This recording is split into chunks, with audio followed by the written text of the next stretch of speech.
Hello, ladies and gentlemen. Good morning. I'm happy to be with you once again. It's a beautiful Friday morning.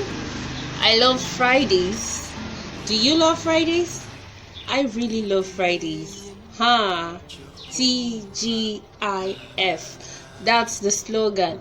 Anyways, your partner wants to sell the camera, and you're like, what? What did you say you want to do? You want to sell your camera? Or if you have been watching my videos up till this time, you must have agreed to give your partner space.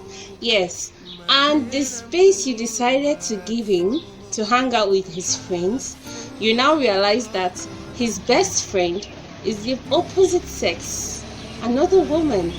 Oh my God. Have you been in that shoes? Have you been in that situation? You know how it feels, right? Or maybe he realized that he wants to go back to school, and he says, sweetheart, I want to go back to school, so I have to stop working. He wants to quit his job. He wants to quit his job to go back to school. And you'll be like, what? How am I supposed to cope? How are you supposed to take care of the kids? How are you supposed to be the only one fending for the family? You know what that means? Okay, look at another scenario. He decides that he wants to take up another job. He doesn't like the present job he's doing. He wants to go elsewhere to go and work so that he can get more money, or maybe he can pursue his dreams. And that job entails that you only get to see him for just a week in a month. Or maybe he'll have to be away for 2 weeks and he'll be at home for 2 weeks. What do you do? What are you going to do? Yes, as the favorite person, your favorite person in the world, as a good partner that you are, what are you going to do? Will you stamp your feet and say no, it won't work? Okay, let's find out what will happen.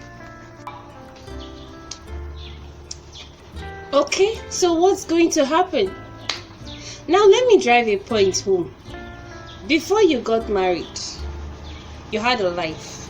Before you got into your relationship, you had a life, you had plans. You were like, okay, at so age, I want to do my master's, I want to get my PhD, I want to get to a certain level in my career, right? Or most of us, like it is, because of the situation of the world right now, the economic situation, you don't get to do what you're passionate about. You just do what puts food on your table. That's what is obtainable now, right? And then at some point in your life or your partner's life, your partner decides that, okay, please, sweetheart, I want to pursue my dreams. Please, I need your support, all right? I have to stop working and go back to school, or I have to go and take up that fashion designing course, or I have to go back to acting. I want to pursue my music career. What do? You'll be like, God, what are you thinking? What are you thinking? How do you think we're going to cope? Okay? We all have dreams. Your partner has dreams, and you are in his life to make his life better. You are there to make your partner's life better, not to bring a kind of full stop to their lives. You're not supposed to put their lives on hold. If you love somebody, you help them achieve their dreams. You help them become a better version of themselves.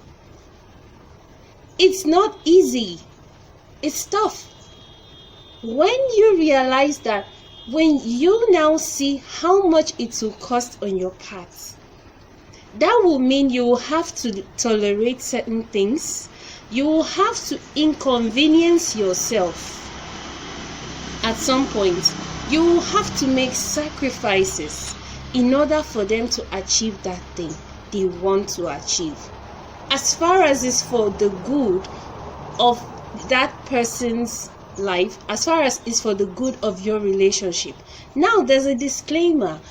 I am not saying that this should be an open ground to give your partner go ahead to go and cheat or commit a crime. No. They are two different things. When they are trying to do something that will make their lives better, is a different case. That is when you need to support them. Yes. You need to show them that you care. You need to show them that you're in support of their dreams, of their passion. But if you stamp your feet and say no, what kind of partner does that make you? If they put their dreams on hold because of you, that is when you could have helped them, but you did not help them. Do you know what that means? You are building resentment.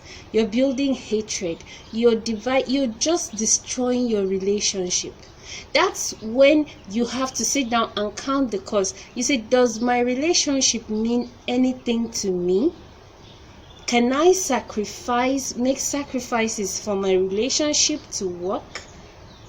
Can I make sacrifices for my marriage to last? Yes. That is why 2 heads are better than 1. You can go far. You can go fast when you're walking alone, but you go far when you walk with someone that supports your passion, that supports your dreams. Okay? If you become an obstacle to your partner's dreams, what kind of partner does that make you? That's a question for you. Right? It's not going to be easy, but it is worth it. At the end, when he comes out successful, you'll become the queen of his life or the king of her life. When things turn out to be for good, you'll realize that it was worth it. You realize that it was not just a waste of time.